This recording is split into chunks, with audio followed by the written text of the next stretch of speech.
Hey guys, it's Jenny. Welcome back to the Crafting Bookworm. Today I have a review.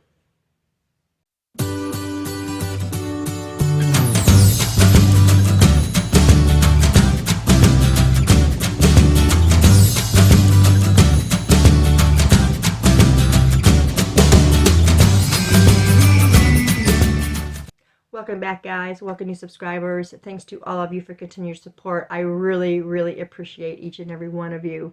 So today I have a review for you, and I am going to be reviewing Fracture. This is by Miranda.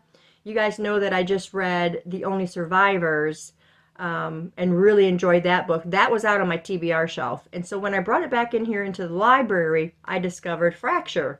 And I'm like, I don't remember getting that book. This is Miranda's YA. So it is kind of thrillerish. It's just not high intensity thriller. So you get to meet a whole bunch of characters in this story. Three main ones. You got Delaney, who is, pretty smart girl. She's pretty well liked, well known in school. And then you have Decker, who is her best friend since they were like itty bitty kids. So they never really crossed that line between friendships and then, into a romantic relationship. They've always been really good friends, always there for each other. And then you have Troy, who you'll meet a little bit after the first incident happens in this book, which I will explain to you when we get there. So in this story, we are mostly following Delaney and Decker, and then of course Troy. Decker and Delaney are just going to go hang out with friends, so all they got to do is cross over the lake. They're on the other side. Lake's completely frozen. They can just, walk right across it to the middle of winter, but Delaney's always been kind of, weird about, walking across. Things can happen, you never know. So they're walking across there, and she falls and fractures the ice. And Delaney does fall through the ice. And she is underwater for 11 minutes. Friends are kind of trying to hold Decker back. Nothing you can do until somebody goes and gets a rope, ties it around Decker so he can try and go in there and save Delaney.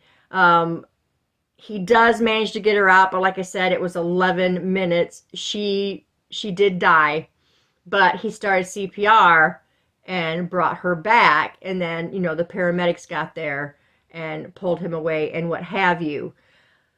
Delaney was in a coma for 6 days. Now, when you're under the water for 11 minutes, you're pretty much toast. You're not going to really, have much of a life. You're going to be a vegetable pretty much. And that's what the doctors and everybody was telling them, and it was 11 minutes, so be prepared and this and that. Didn't know if she was going to come out of the coma or any of that. Until one day she did. And she was none of those things. She was very alert. She could remember who she was. She remembered what happened. She could feed herself, walk, do all those things that you really would not normally be able to do if your brain has been deprived of oxygen for 11 minutes. She was an anomaly. They did a brain scan. You could see all the bright white colorations of her brain, where important parts of her brain where she should not be able to function, but she could. And you're thinking, as you're reading this, divine intervention. And even after I finish the story, that I still believe divine intervention, because nearly impossible to come out of something like that. So anyway, Troy makes an appearance in the book, and he whispers in her ear and says, "Have you suffered enough?"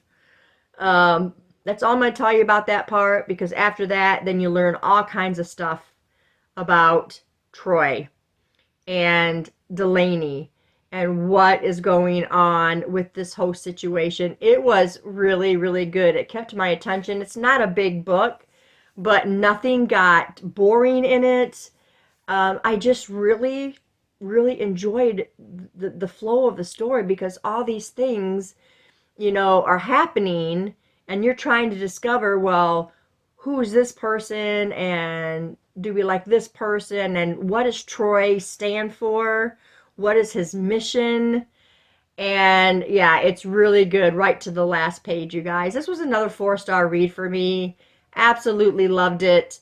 And I'm really discovering that I like Megan Miranda. I hear from some people she's kind of, you know, up and down for them, but you know, I've only read 2 books by Megan Miranda and I've enjoyed them both so far. So I will look forward to reading more books by her because I feel like she's fantastic. And like I said, this one is a YA, so it was still pretty interesting, you know, even being in a YA, because you guys know I love thrillers.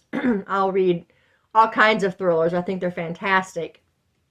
But I've not read a YA thriller before, and I really thought this one was great. She really did a great job with it. Like I said, great flow, not very big. I finished it in like a day or so, so it was a really good story. You guys let me know if you've read Fracture or if you've read any Megan Miranda. Let me know in the comments below and what your thoughts are on her writing. But that's pretty much all I have for you guys today. Thanks for staying tuned, and I'll see you in the next video. Bye.